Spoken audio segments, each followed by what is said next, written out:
여러분 이렇게 갈릴레오 아시죠? 갈릴레오가 지구는 둥글다라고 이제 얘기를 하다가 잡히게 되었습니다. 왜 잡혔는지 아시죠? 그때만 해도 중세 시대에는 지구는 평평하고 그다음에 지구를 중심으로 우주가 도는 것으로 얘기를 했는데, 갈릴레오는 지구는 그냥 많은 행성 가운데 하나이고 많은 태양계 가운데 하나에 지나지 않는다라고 얘기를 했기 때문에 그렇습니다. 그래서 그것이 마치 그때 무식했었죠. 그것이 마치 성경의 말씀을 이렇게 거스리는 것으로 오해를 해가지고 그렇게 얘기하는 사람들을 핍박을 했습니다. 갈릴레오가 법정에 서게 되었습니다. 연세가 많이 든 상태에서요. 그에게 묻습니다. 재판장이 묻는 거죠. 네가 생각할 때는 정말 지구가 둥글다라고 생각하니? 갈릴레오가 뭐라고 얘기했죠? 그렇게 사람들 앞에 지구는 둥글다라고 얘기했던 갈릴레오가 재판장 앞에서는 아니요, 지구는 둥글지 않습니다. 그리고 이제 나오게 되었습니다. 일단 살아야 되겠다는 거죠. 그러면서 재판정을 나와가지고 그 문 밖에서 첫 마디 한 게 유명한 얘기죠. 뭐라고 얘기했죠? 그래도 지구는 둥글다. 그때 같은 법정에 잡혀있던 사람이 있습니다. 우리 이 동네 사람들은 이제 쉽게 외울 수 있을 것 같아요. 아마도 그분 이름이 아닌가 싶어요. 샘 브루노 있죠. 세인트 브루노. 샘 브루노가 아마 그분 이름이 아닐까 싶은데, 브루노라는 신부가 같이 잡혀 있었다고 합니다. 브루노 신부에게도 재판장이 묻습니다. 너는 어떻게 생각하니? 이 브루노 신부라는 분이, 이분도 학자이기도 했는데 고지식하게 지구는 둥급니다 해가지고 얘기를 하는 바람에 잡혀서 화형을 당하게 되고 맙니다. 이 이야기를 가지고 어느 선생님이 국민학교, 초등학교 아이들에게 이렇게 디베이트를 시켰습니다. 너희들 생각할 때는 어떻게 하는 것이 옳은 것 같니? 두 사람 다 지구는 둥글다라고 믿었던 사람들인데 목숨이 위태로울 때 아니에요, 지구는 둥글지 않습니다 얘기하면서 사는 것이 옳은 것 같으니, 아니면 끝까지 아니에요, 내가 죽어도 지구는 둥급니다 라고 얘기하면서 화형을 당한 그 브루노라는 분이 옳은 것 같니? 하면서 이렇게 질문을 던져놓고 디베이트를 시켰습니다. 아이들 얘기들이 뭐 왔다 갔다 하면서 얘기합니다. 그러나 뭐 당연히 크게 갈리는 거죠. 어떤 아이들이 얘기합니다. 자기 하나 죽는다고 사람들이 믿겠냐는 거예요. 그러느니 살아가지고 사람들에게 더 열심히 지구는 둥글다라고 몰래 가르치는 것이 더 좋지 않느냐 얘기하는 아이도 있고요. 또 어떤 아이는 거기서 죽으면은 부모님에게 불효하는 거라는 거죠. 부모님이 자기를 얼마나 사랑하면서 키웠는데 거기서 그 얘기하고 죽으면 부모님들이 얼마나 슬퍼하겠냐는 거예요. 그러니까 부모님한테 불효하지 않기 위해서 거짓말하고 살아야 된다는 거죠.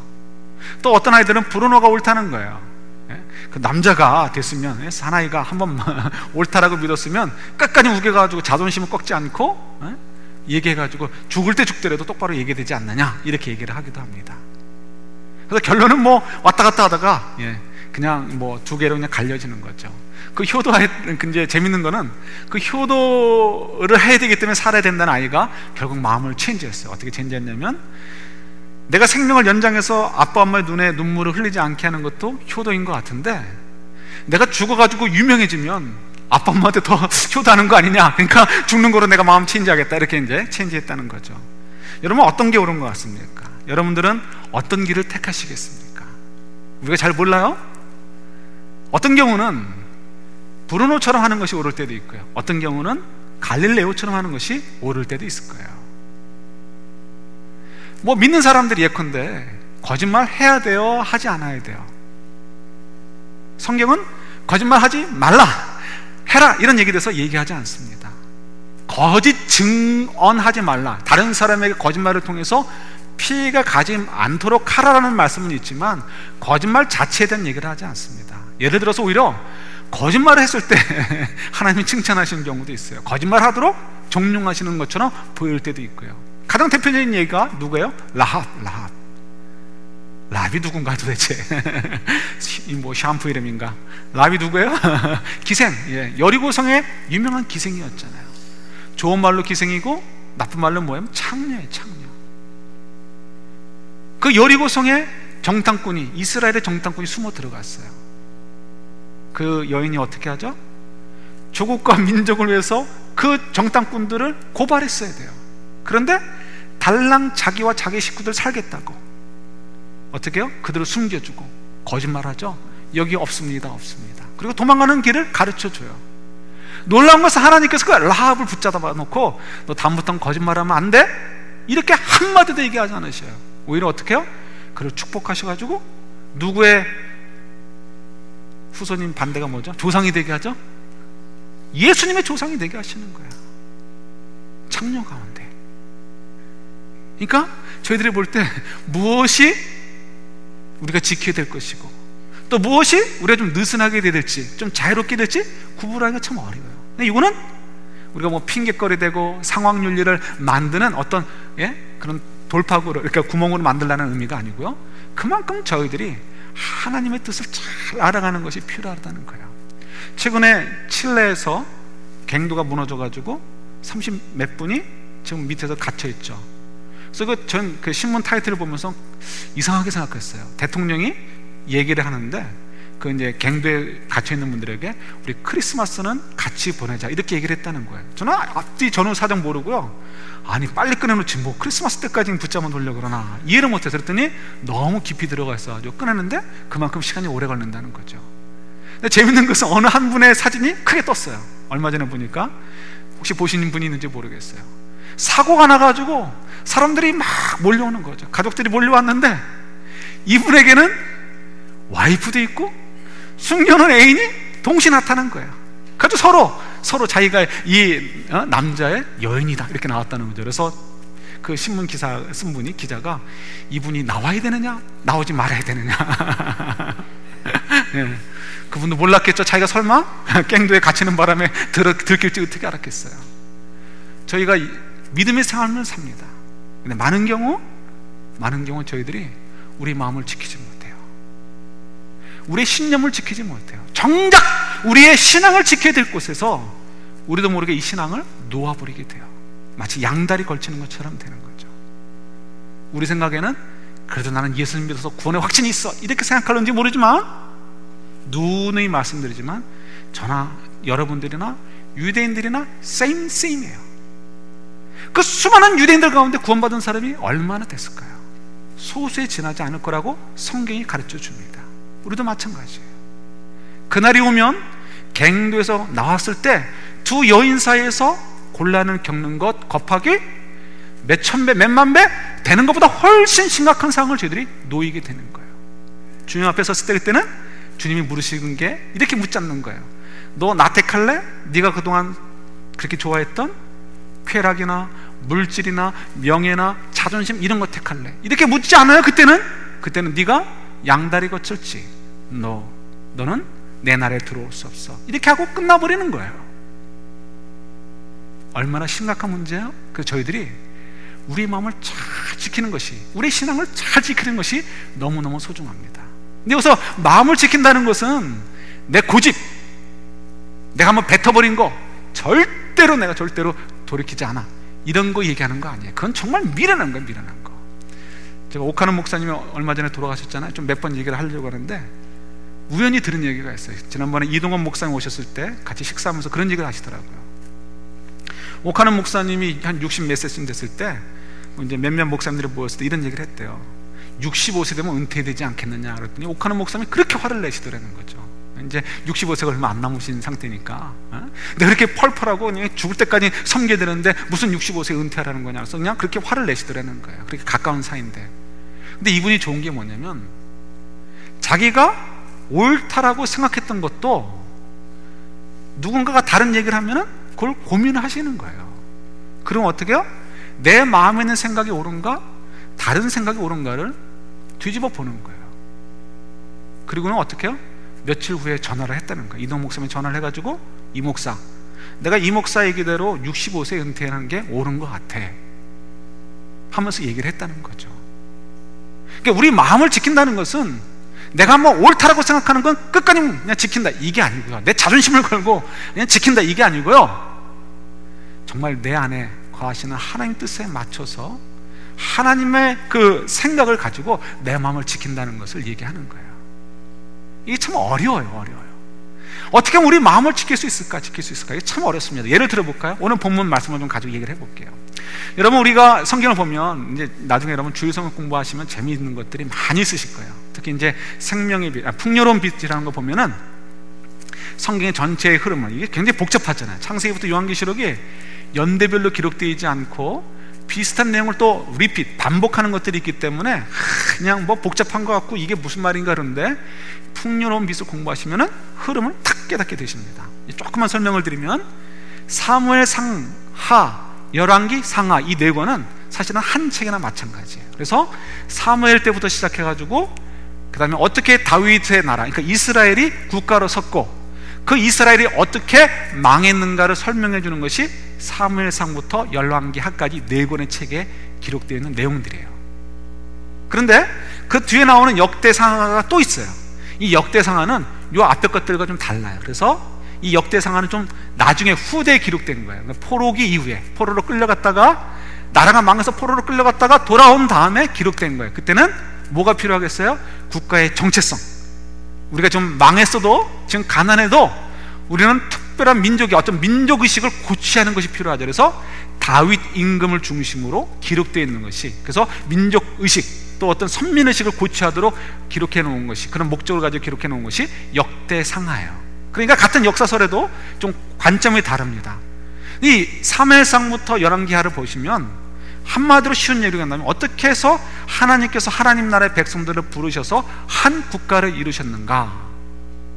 그래서 그 하나님 백성들이 그 국가 속에서 어떻게 이제 하나님을 섬기며 살게 되었는가라는 것을 기록하고 있어요. 그러니까 저희들이 생각할 때는 당연히 사무엘상하, 그 다음에 열왕기상하, 이 책 네 권에는 하나님의 이 은혜로운 이야기들로 가득 차고, 하나님의 백성들은 하나님의 그 은혜 속에서 재미있고 행복하게 사는 이야기들로 가득 차 있어야 되는 것이 우리들의 상식이에요.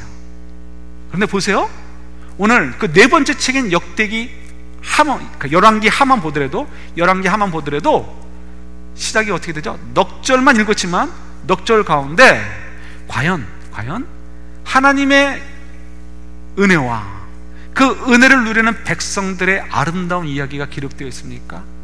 아니죠. 첫 장면부터 어떤 게 느껴져요? 영적인 암흑기다라는 것이 느껴져요. 전혀 못 느끼시겠어요? 조금만 더 설명을 드리면, 이스라엘의 역사 얘기를 조금만 해드리도록 할게요. 왜냐하면 여러분들이 이제 이번 주부터 9월 1일부터 열왕기 하를 가지고 여러분 말씀 묵상을 하시기 때문에 조금만 설명을 드리도록 하겠습니다. 어렵지 않고요. 여러분 아시는 대로 다윗이 임금이 되었어요. 다윗이 임금이 되었을 때를 그냥 학자들마다 조금 연도의 차이가 있지만 아주 저명한 학자에 의하면 약 1000년, BC 1000년으로 봅니다. 외우기 쉽죠? 다윗이 이제 태어난 게 아니고 왕위에 올라가지고 다스리는 때가 언제라고요? BC 1000년을 봅니다. 그로부터 그가 몇 년을 다스리게 돼요? 40년. 모르셔도 돼요. 그냥 40년 그냥 많이 다스린 거예요. 그 옛날에 40년 다스렸다는 거는 그가 얼마나 장수했는가를 보는 거예요. 평균 연령이 40대 50대 그 어간이었을 텐데, 근데 40년을 갖다가 다스렸어요. 그 다음에 솔로몬 임금이 몇 년? 40년을 다스렸어요. 솔로몬 들으니까 오래 사는 거예요. 좀 일찍 죽어도 됐을 사람인데 너무 오래 살았어. 그래가지고 그냥 나라를 다 말아먹었어. 요때까지 통일왕국이에요. 통일왕국. 근데 솔로몬이 나라를 말아먹는 바람에 어떻게 해요? 국민들이 마음이 갈라지게 되었어요. 그래서 위쪽에 북쪽에 이스라엘 10지파를 거느리는 북이스라엘과 남유다로 갈라지게 됩니다. 둘 다 이름이 르호보암과 여로보암인데 미닝이 다 비슷해요. 백성들을 부흥케 한다, 이런 미닝을 갖고 있어요. 그러니까 국민들에게 좋은 표현을 이제 보여주고 싶어서 이름을 그렇게 지은 것 같아요. 그런데 이 북이스라엘은 좋은 땅을 차지하고 있었고요, 많은 백성들이 있었어요. 그러니까 늘 언제나 남유다보다는 힘이 월등했어요. 힘이 월등하고, 남유다는 유다 지파와 이 이제 베냐민 지파, 그 조그만 그 지파가 있으니까 덜 힘도 없고 땅도 별로 좋지 않은 땅이에요. 그러니까 늘 언제나 가난하고 별 볼 일 없었어요. 언제나 북이스라엘의 눈치를 봐야 됐던 것이 남유다이기도 합니다. 이것이 이제 성경의 배경인 거예요. 그 다음을 보시면 분열 왕국 북이스라엘만 조금 설명을 드리는데, 여러분 북이스라엘의 왕들이 굉장히 많았어요. 툭하면 왕들이 바뀌었는데, 저거 보세요. 여로보암이, 아까 조금 전에 보여드렸던 여로보암이 22년을 통치하게 되고요.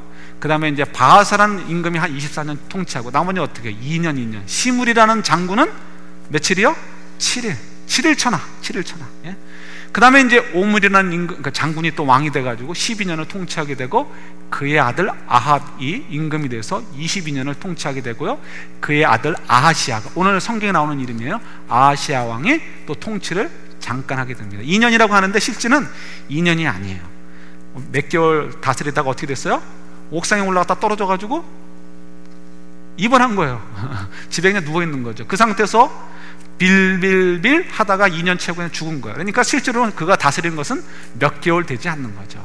근데 여러분, 북이스라엘의 왕들이 많은데 모르셔도 돼요. 근데 몇 사람만 아시면 되는데, 여로보암도 모르셔도 되고요. 오므리하고 아합을 잘 알아주시면 돼요.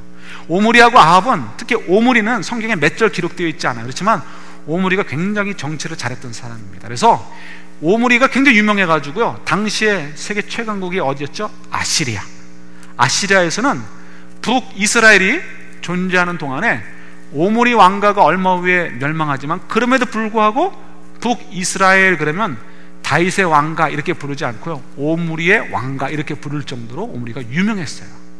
아합은 성경에 많이 기록되어 있죠. 아합도 악행을 많이 했지만 정치는 참 잘했던 왕 가운데 하나이기도 합니다. 그래서 그때 아주 강건했어요. 그 다음에 이제 기록되어 있지 않지만 후대에 나오는 여로보암 2세, 우리 북이스라엘의 첫대 임금인 여로보암 있죠? 여로보암 2세라는 임금 때 북이스라엘이 가장 바짝바짝 빛났던 시대입니다. 그때는 경제적으로 군사적으로 굉장히 부강했을 때고요. 그때는 이제 남유다가 꼼짝도 하지 못했던 그런 시대이기도 하죠. 그리고 나서는 얼마 있다가 이제 멸망을 하게 되기도 합니다. 그 여로보암 2세라는 거 잘 기억해 두세요. 왜냐면 호세아서, 그 미가, 이렇게 또 아모스, 이런 또 이사, 이런 선지서들이 다 여로보암 2세 때 기록된 책들이에요. 자, 그러니까 중요한 건 뭐예요? 북이스라엘 하면 오므리, 아합, 여로보암 2세 이 정도 알아두면 된다는 거예요. 자, 그런데 그런 중요한 때 이제 이 아합 아버지 밑에서 아하시아가 태어난 것입니다. 조금만 설명을 더 드리면요, 이 아합 시대에 이제 어떤 일들이 벌어지냐면, 아합이 결혼을 하는데 그 유명한 정략 결혼을 합니다. 정략 결혼을 하는데 이름이 너무 예뻐요. 이세벨이라는 여인과 결혼하게 됩니다. 근데 이 여인이 굉장히 정열적인 여인이에요. 그런데 왜 아합이 이 이세벨과 결혼을 했냐는 거예요. 이유는 이 오므리라는 장군이 임금이 되었는데 나라를 잘 지키려고 하니까 뭐가 필요해요? 동맹이 필요한 거예요. 동맹. 그러니까 하나님만 전적으로 믿고 의지했으면 하나님한테만 나갔을 텐데, 하나님 믿지 못하니까 어떻게 해요? 동맹을 통해서 나라를 지키려고 했다는 거예요. 그래서 두로라는 도시국가의 딸인 이 이세벨을 이렇게 며느리로 맞아들이게 되는 거죠. 근데 이 두로라는 것이 이 도시국가라고 해서 우스운 게 아닙니다. 다윗 임금이 굉장히 강성했잖아요. 다윗 임금이 굉장히 강성해가지고 한국의 광개토 대왕 같아요. 그런데 이게 다윗 임금이 점령하지 못한 땅이 어디예요? 두로예요. 두로. 왜 그랬을까요? 두로가 그만큼 힘이 있었어요. 그래서 여러분, 로마 시대에 보면 로마 제국이 막 세워지게 될 때 한니발 장군하고 로마가 전투를 벌이게 돼요. 큰 전쟁을, 포에네 전쟁인가요? 큰 전쟁을 벌이게 되죠. 한니발 장군이 속했던 나라가 어디죠? 몰라도 돼요. 카르타고, 그죠? 카르타고. 북아프리카를 중심으로 스페인 땅의 일부도 점령하고 있었던 것이 카르타고예요. 굉장히 힘이 있었습니다. 만약에 한니발이 그때 알프스를 넘어가지고 전쟁에서 이겼으면 로마는 없어지는 거예요. 그만큼 강성했던 나라가 카르타고입니다. 그런데 이 카르타고가 아직 반짝하기 전에, 바로 그 직전에 강성했던 나라가 두로예요. 그래서 두로가 이 카르타고의 그 영토들의 많은 부분들을 이게 식민지로 소유하고 있었던 것이 바로 이 두로입니다. 그러니까 두로가 굉장히 셌던 나라예요. 그러니까 오죽하면 다윗 임금이 전성기 때도 그걸 잡아먹지 못하고 서로 그냥 동맹, 그러니까 어떤 화친 관계로 유지했었는가 이해가 되는 거죠. 그러니까 이 오므리의 입장에서는 도움이 필요한 거예요. 그 강성한 나라와 함께 좀 동맹관계를 맺으면 어떻게 해요? 자기 나라가 든든할 거라고 생각을 한 거죠. 그래서 동맹관계를 맺는데 이 이세벨이 어지간한 여자인 거예요. 너무너무 열정이 가득한 여인인데 특히 어디에 열정을 가졌냐면 종교에 열정을 가지고 있었어요. 근데 종교가 어느 종교냐면 유대교가 아니고 하나님을 섬기는 것이 아니고 자기가 섬기고 그 가나안 땅에 섬겼던 바알을 섬기는데 굉장한 열정을 쏟아부었던 여인이 바로 이세벨이기도 합니다. 그래가지고 이세벨 때문에 얼마나 많은 사람들이 워낙 이미 많은 사람들이 바알을 양다리 걸치면서 섬기고 있었지만 더 많은 사람들이 바알에게로 옮겨가고요. 이 왕궁 안에서는 바알이 그야말로 넘버원이 되는 그런 사태까지 벌어지게 되고 말게 된 거죠. 그런 속에서 아하시아가 태어났으니까 어떻게 해요? 자기가 어려운 일을 만나게 되었을 때 누구를 찾아가요? 하나님을 찾아가는 것도 아니고 기도하는 것도 아니고 하다못해 하나님의 선지자를 찾아가는 것도 아니에요. 바알을 섬기는 자를 찾아가서 내가 살겠느냐 죽겠느냐 내가 낫겠느냐라고 묻게 되는 것이 바로 이제 오늘 성경의 배경입니다. 여러분, 제가 초대해 준 말씀을 드렸어요. 열왕기서는 누구의 책이라고요? 하나님의 백성들이 하나님의 은혜로 세워진 나라의 역사책이에요. 그럼 당연히 하나님의 은혜가 충만해야 되고 하나님의 그 은혜들을 누리는 백성들의 아름다운 이야기가 가득해야 되는데 이 네 번째 책의 첫 장면부터 뭐가 보이는 거예요? 아니요. 하나님이 저 멀리 변방으로 밀려져 있고요. 하나님은 그야말로 엑스트라에 지나지 않게 되어버리고 마른 것을 보게 되는 거예요. 하나님이 엘리야를 보내셔가지고 책망하시는 거죠. 아하시아야, 너희들에게 여호와 내가 없어서 나에게 오지 않고 거짓 신에게 찾아가는 거니 이 미련한 것아. 그런데 아하시아가 그 말을 듣고 깨닫지를 못해요. 그의 마음이 이미 완고해져 있기 때문에 그런 거예요. 그의 마음을 지켜야 됨에도 불구하고 오히려 그 마음이 하나님을 떠난 상태에서 굳어져 버렸어요. 하나님을 받아들일 수 없게 돼버린 거예요. 그래서 그들이 그렇게 돼버린 거예요. 조금만 더 설명을 드리면, 여러분, 아하시아만이 아니에요, 아합만이 아니에요, 오므리만이 아니에요. 그 전에 왕들도 마찬가지고 여로보암까지도 마찬가지고 솔로몬도 마찬가지고 그 수많은 백성들이 왜 하나님을 향한 그 열정을 잃어버리고 그 마음을 놓쳐버리고 지키지 못하고 그들의 마음속에 하나님으로 가득 채우지 못하고 다른 것들이 들어와서 흐릿하게 되었을까요? 성경을 좀 재밌게 볼 수 있는 것 같아요. 하나님께서 이스라엘 백성들을 끄집어내셔요. 여러분 이제 잘 머리로 따라와 보세요. 이스라엘을 400년 만에 독립시키셔가지고 그래가지고 광야에서 40년 동안 헤매게 하시다가 가나안 땅에 들어갔어요. 그 과정에서 하나님께서 강조하신 거 있죠. 야, 내가 너희들을 포로로부터 건져냈어. 나는 너희 하나님이야. 내가 너희들을 얼마나 사랑하는지 아니? 내가 너희들을 사랑해서 축복해서 너희 조상들에게 약속한 젖과 꿀이 흐르는 땅으로 내가 너희들을 데리고 가는 거야. 그걸 한 번 얘기하신 게 아니고 두 번 얘기하신 게 아니고요, 수도 없이 반복을 하셨어요. 이유가 있겠죠. 이스라엘 백성들이 얼마나 업돼 있었겠습니까? 흥분이 되어 있는 거죠. 야, 얼마나 좋은 땅일까, 젖과 꿀이 흐르는 땅. 그래서 고생해서 들어갔어요. 들어갔더니 깜짝 놀랐어요. 왜 깜짝 놀랐을까요? 우리는 정말 고생해서 하나님이 그렇게 축복해서 가서 얻은 땅인데 알고 보니까 그 땅에 이미 살고 있는 사람들이 있는 거예요. 그 젖과 꿀이 흐르는 땅에서 이미 그 모든 것들을 누리고 있는 사람들이 있어요. 세계적으로 보면 촌동네지만 이스라엘 사람들, 노예 생활하고 광야 생활하던 사람들에게는 그 촌동네에서 사는 사람들의 문화도 굉장히 수준이 높아 보이고요, 그들의 삶의 수준도 굉장히 높아 보여요. 그러니까 어떻게 이스라엘 마음속에 어떤 생각이 들까요? 야, 하나님이 별거 아닌 거 가지고 굉장히 생색내셨네? 이런 생각 들었을까요? 안 들었을까요? 드는 거예요. 아, 우리 하나님은 우리를 이렇게 고생시켜가지고 간신히 끄집어온 땅이 가나안 땅인데 쟤네들은 힘도 들이지 않고 저 땅, 젖과 꿀이 흐른다라고 그렇게 강조하는 땅을 차지하고 여태껏 살고 있었네. 우리 하나님은 도대체 뭐야? 왜 우리는 저들보다 못했지? 저들이 믿는 신은 도대체 뭘까? 관심을 갖는 거예요. 하나님에 대한 기대는 줄어들고, 그들의 눈에 뭐가 보여?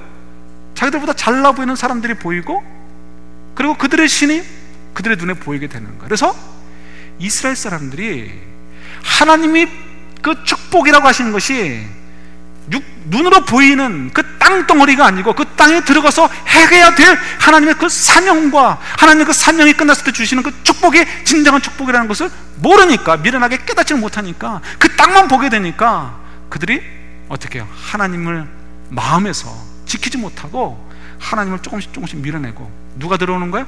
바알이 들어오고 아세라가 들어오게 되는 거예요. 이해가 되십니까? 여기까지 이해가 되세요? 이거 우리 한국교회가 이렇게 얘기 안 했잖아요. 지금도 여전히 어떻게 해요? 땅을 얘기해요. 땅을. 지금도 어떻게 얘기해요? 성공하고 돈 많이 벌면 다 그게 하나님의 축복인 것으로 얘기하잖아요. 아니잖아요. 그러니까 이스라엘 사람들이 마음을 잃어버리게 된 거예요. 그러니까 오므리도 그렇게 돼버리고, 아합도 그렇게 되고, 아시아도 그렇게 되고, 이스라엘 백성들이 하나님을 떠나게 되는 거예요. 마음을 놓쳐버린 거예요. 하나님 마음을 지키는 것이 이렇게 어려워요. 저도 마찬가지예요. 쉽지 않습니다. 다음 주쯤에 한번 보여드릴까 하는데, 제가 옥하는 목사님을 먼 발치에서 뵙기 한 번 뵙기 보지 못했지만 잊지 못할 것 같아요. 저희가 제자훈련 시작할 때 그 이제 뭐 안성 기도원이었는지 자전거 기도원에 가서 뭐 자주간 몇 달 며칠인지도 잊어먹었어요. 그걸 이제 강의를 들었어요. 그리고는 끝나는 날 이제 이렇게 뭐 각 이제 우리 식으로 얘기하면 목장으로 실습을 나가는데요.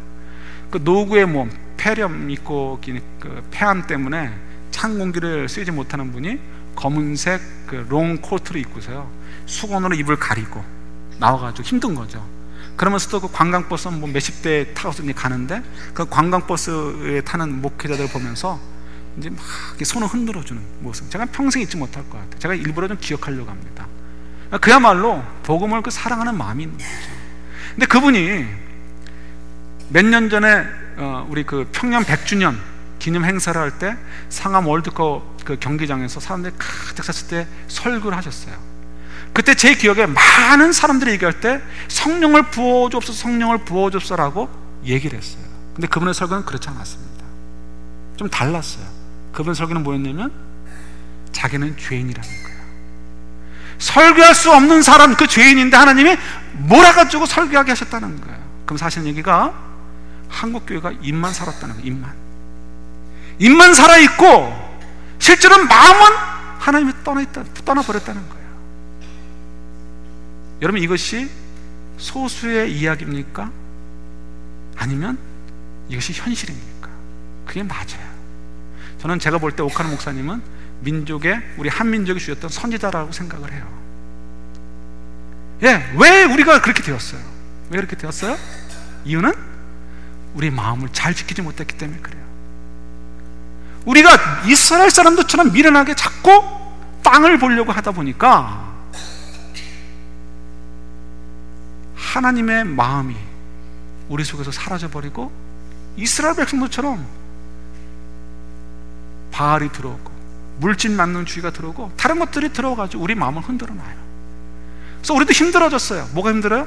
정말 우리가 예수님을 잘 믿어야 되는가, 예수님 말씀대로 살아야 되는가, 여기에 대한 의문들을 갖기 시작을 했어요. 그래서 우리가 그렇게 사는 것에 대해서 정말 그렇게 가치가 있는가? 예? 쉬운 예를 들어서 예수님 가르침이 있죠. 야, 너희들 나처럼 이 땅에 태어난 것은 세상을 섬기기 위해서 태어난 거야. 그러니까 다른 사람들을 섬겨야 돼. 이런 말씀을 듣고 배워요. 그럼 우리가 그런 마음을 가지고, 그런 가치관을 가지고 사십니까? 여러분, 자녀들에게 너희들은 세상을 섬기는 사람이어야 돼, 하나님이 그래서 이 땅에 보내신 거라고 가르치세요? 아니면 너희들 엔조이해라 라고 가르치십니까? 어떻게 해야지 잘 사는 거라고 얘기하십니까? 예수님이 말씀하셔요. 너희들이 숨어 지내면 별일 없겠지만 섬기기 위해서 드러나려면 어떻게 돼요? 사람들 앞에 노출될 수밖에 없어요. 노출되면 어떡하죠? 사람들이 시험하죠. 그래서 한쪽 뺨을 맞으면 다른 쪽 뺨도 갖다 대라고 얘기하셔요. 섬기는 사람이 이런 일을 당하는 거예요. 그렇지 않은 사람은 당하지 않습니다. 별로 당할 기회가 없어요. 그러나 섬기는 삶을 사는 사람들은 한쪽 뺨을 맞을 수가 있어요. 그때 예수님 뭐라고 얘기하셔요? 흥분하지 마, 흥분하지 말고 다른 쪽 뺨도 갖다 대. 우리 그렇게 하라고 예수님 말씀하시는데 그렇게 살아야 된다고 여러분 믿으십니까? 자신이 없죠. 누군가가 얘기해요. 너 겉옷 좀 줘. 이 겉옷은 우리가 지금 얘기하는 대로 많은 옷 가운데 하나를 얘기하는 것이 아닙니다. 많은 옷 가운데 제일 좋은 옷 얘기하는 것도 아니에요. 그때에는 평생 한 벌 가지고 있는 옷들이에요. 밤에 잘 때는 이불이고, 특히 여행 다닐 때는 그것이 침낭이고요. 여관이 될 수도 있는 거고요. 돈이 급할 때는 어떻게 전당포에 맡기고 친구에게 맡기고 돈을 빌려서 써야 되는 그런 아주 재산에 굉장히 중요한 생활 필수품이 될 수도 있고 중요한 물건이죠. 예수님 말씀하시는 거 누가 달라 그러면 주라는 거예요. 이런 거 우리가 말씀하시는데 우리가 과연 그렇게 살 가치가 있을까? 생각이 드는 거잖아요. 우리 마음을 그렇게 지켜야 되겠는가? 이런 마음이 드는 거예요. 에이 그냥 두지 뭐. 이렇게 있다가 나 예수님 믿어서 구원 얻었으니까 천국이나 가지. 이게 뭐라고요? 유대인들의 생각이었다면 유대인들의 생각이었다는 거예요. 이렇게 하나님이 이렇게 만만하신 분이 아니에요. 우리가 너무 하나님을 만만한 분으로 생각해요. 감히 어찌할 수 없는 그런 고귀하신 분이신데, 온 우주를 창조하시고 다스리시는 분이신데 우리가 너무 만만하게 생각해요. 아니란 말이에요. 그래서 우리 마음을 잘 지켜야 돼요. 우리 마음을. 여러분 너무 소중한 거. 정말 하나님께서 우리를 사랑하시는데 어제 그제 만나주신 게 아니고 창세전부터 우리를 아셨다는 거 여러분 믿으셔야 돼요. 알으셔야 돼요. 인식하셔야 돼요. 그리고 하나님 우리를 너무 사랑하시니까 상 주시려고, 우리를 통해서 이 세상을 좀 바꿔놓으시려고 우리를 창세전부터 계획을 하셔가지고 이 땅에 파송해 주신 거예요. 예수님처럼. 믿어지십니까? 믿어지셔요? 아멘. 예? 여러분 대충 살아서는 안 돼. 대충 살으셔서 안 돼요. 우리가 한 번밖에 오르지 않는 인생인데, 언제 어떻게 부름을 받을지 모르는 인생인데, 언제 우리가 광부처럼 광이 갱대에 매몰돼가지고 깜짝 놀랄 만한 일이 언제 벌일지 몰라요. 그런 상황에서 우리가 어떻게 여유를 부릴 수가 있어요? 아닙니다. 하나님을 우리가 정말 안다면 우리가 어떻게 대충 살지 뭐. 좀 섞어 살면 어때? 둘이 둥구시하게 살다가 티나지 않게 살다가 믿음으로 구원 얻는 건데, 진짜 믿음은 그렇게 하지 않는 거예요. 진짜 믿음은 절대로 그렇게 살게 하지 못합니다. 우리를 하여금 눈물을 흘리게 하고 우리를 하여금 고민하게 하는 거예요. 우리 마음을 잘 지켜야 돼요. 우리 마음을 어떻게 하면 될까요? 하나님의 방법을 우리가 좀 캐치해야 돼요. 하나님도 아셔요. 하나님 방법 반복학습. 계속해서 하나님께서 우리를 만나주시고 약속을 확인해 주시고 또 그 가운데 역사를 해주시고, 그런 일을 통해서 어떻게 해요? 우리를 하여금 더 믿어지게 하시고 더 이해하게 해서 그 마음을 더 굳게 지키도록 하신다는 거예요.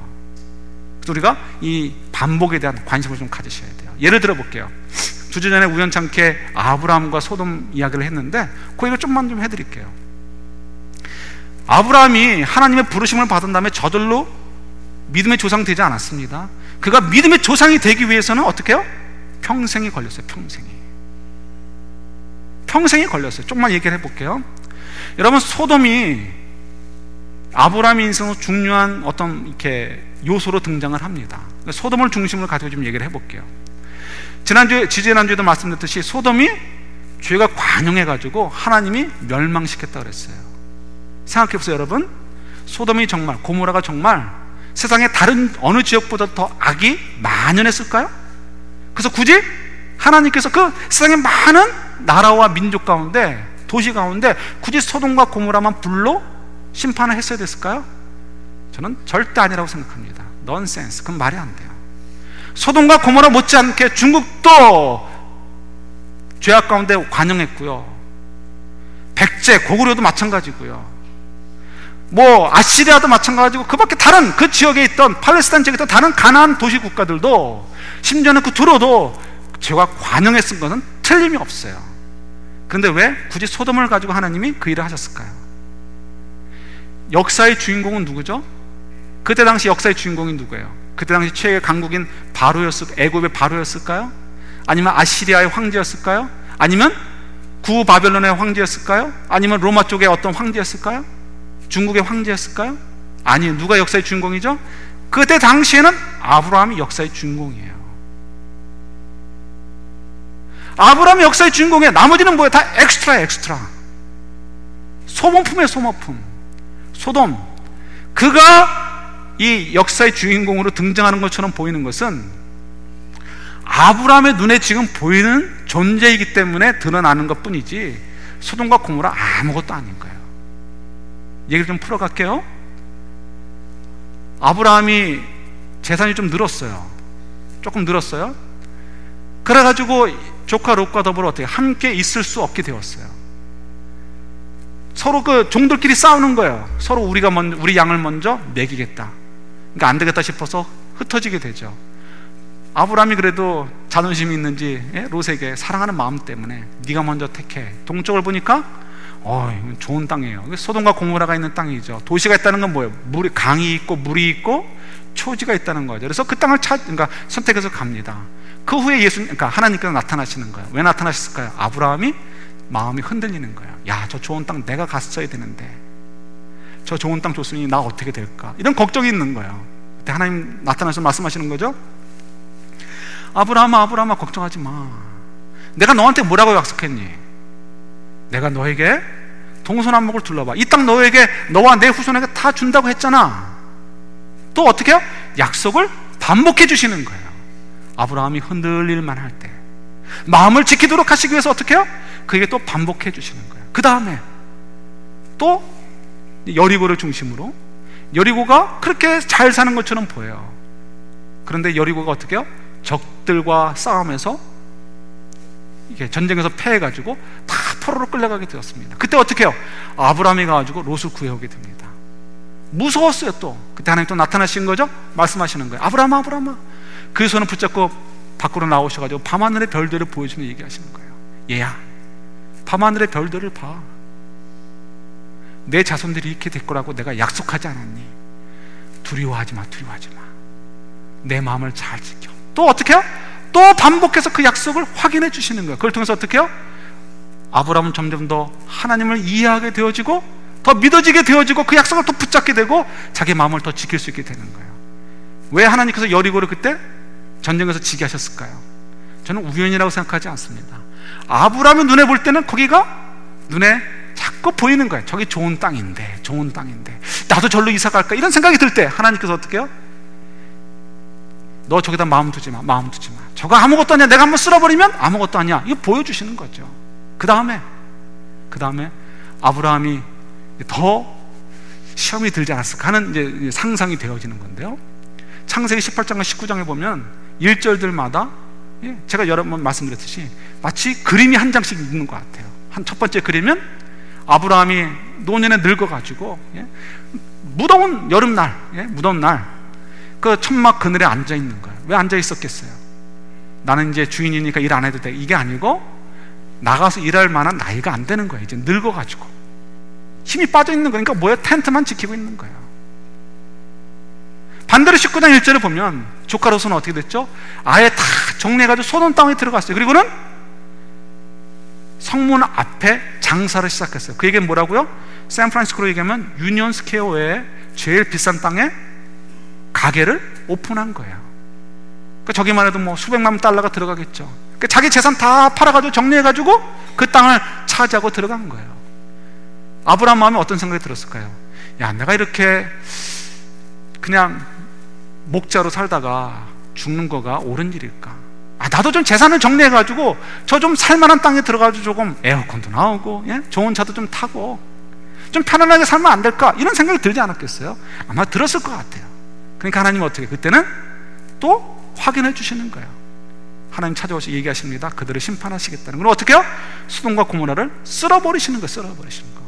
그래서 뭘 알게 되는 거죠? 아브라함 마음속에 그래, 맞아. 아무리 눈에 화려해 보이고 좋아 보여도 영원한 것은 없다는 거예요. 진짜 영원한 것은 어디 있는 거예요? 하나님의 약속을 붙잡고 살아가는 사람이 영원한 것을 누린다는 것을 깨닫게 되는 거예요. 반복, 반복, 반복. 이것이 하나님의 방법이에요. 우리도 어떻게 하면 우리의 마음을 지킬 수 있을까요? 다른 거 없어요? 우리도 반복을 할 수 있어야 돼요. 무엇을 반복을 해야 될까요? 아브라함은 하나님께서 그의 손목을 잡고 나가셔서 밤하늘의 별을 보여주시고 땅을 보여주시면서 그를 향한 약속을 반복해 주시고 그 마음을 지킬 수 있도록 해주셨어요. 우리도 마찬가지, 저희들도 살다 보면 우리 삶의 현장 속에서 하나님께서 우리를 만나 주셔요. 그리고 우리에게 말씀해 주세요. 네가 이렇게 어려워도 걱정하지 마, 내가 너와 함께 할 거야. 하나님 우리에게 절대로 우리에게 어려움이 없을 거다라고 얘기하지 않으십니다. 우리는 드러나야 돼요. 숨어있을 사람이 아니고 세상 가운데 드러나서 섬겨야 되는 사람이에요. 복음으로 증거해야 되고 그리스도의 사랑으로 우리가 썩어져 가야 되는, 불태워야 되는 인생들이에요. 그래서 우리는 고난이 있을 수밖에 없고 어려움이 찾아올 수밖에 없어요. 거기다 또 사단은 우리를 얼마나 또 그걸 방해하려고 하겠어요. 그때 주님이 하시는 약속이 뭐예요? 어려움이 없을 거야가 아니라 그때 내가 너희들과 함께 할 거야, 너희들이 그 어려움을 이기게 될 거야 라고 약속해 주시는 거예요. 그거 우리들이 깨달으실 수 있어야 돼요. 그러니까 저희들이 어떻게 돼요? 우리 삶 가운데서도 하나님의 음성에 귀 기울일 수 있어야 돼요. 근데 더 중요한 것은 그 음성들을, 하나님의 터치, 손길들을 파악하고 이해하기 위해서는 우리가 하나님을 잘 알고 있어야 돼요. 그리고선 다른 거 없습니다. 계속해서 반복해서 하나님의 약속을 확인해야 돼요. 그래서 어떻게 해요? 성경을 알아가야 되는, 성경을 알아가야 되는 거.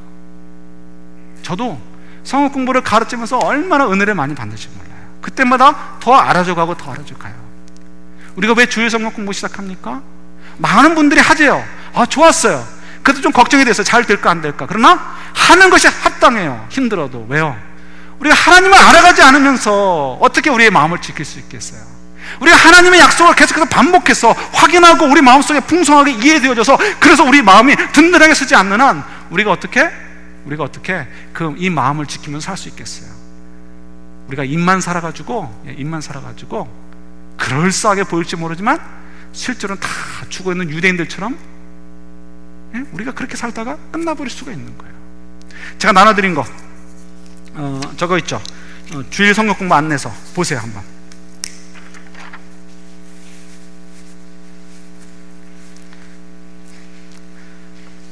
가을학기 안내 맨 위에 맨 오른쪽에 보면 주황색 오렌지 컬러로 두 줄이 적혀 있죠. 다운편에. 그러면 크게 한번 같이 읽어보겠습니다. 자, 준비되셨죠? 크게. 자, 시작. 내가 말씀으로 든든히 설수록 세상의 미래는 더욱 밝아집니다. 아멘. 예, 우리가 잘 되어야 되는 거예요. 하나님이 그래서 우리를 이 땅에 보내신 거예요. 근데 우리 또 마음속에 그렇죠. 아니 뭐 이래, 뭐 나 혼자 구원 받으면 되지, 나나 내 일이나 성실하게 열심히 잘하면 되지, 뭐 내가 굳이 뭐 섬기고 다른 사람을 위해서 뭐 세상을 향해서 뭐 관심을 갖고 내가 내 것까지 뭐 희생하면서 해야 돼. 이런 마음 자체가 뭐예요? 지금 그런 마음 자체가 지금 하나님에서 떠나 있다는 거예요. 떠나 있다는 거. 나만 성실히, 나만 주일날 지키고 나만 나에게 맡겨진 일만 열심히 하면 된다, 이게 아니고요. 우리의 가치관이 바뀌고 세계관이 바뀌고 우리 마음이 바뀌어야 되는 거예요. 아멘? 우리 대충 살아서 안 됩니다, 여러분. 대충 살아서 안 돼요. 저도 언제나 이 두려운 마음을 가지려고 애를 씁니다. 뭐 애를 쓸 것도 없어요. 두려워요. 솔직한 얘기로 두려워요. 내가 정말 하나님의 기뻐하시는 인생을 살고 있는 거 아닌가. 두려워요. 여러분, 우리 마음이 하나님의 것으로 채워졌으면 좋겠어요.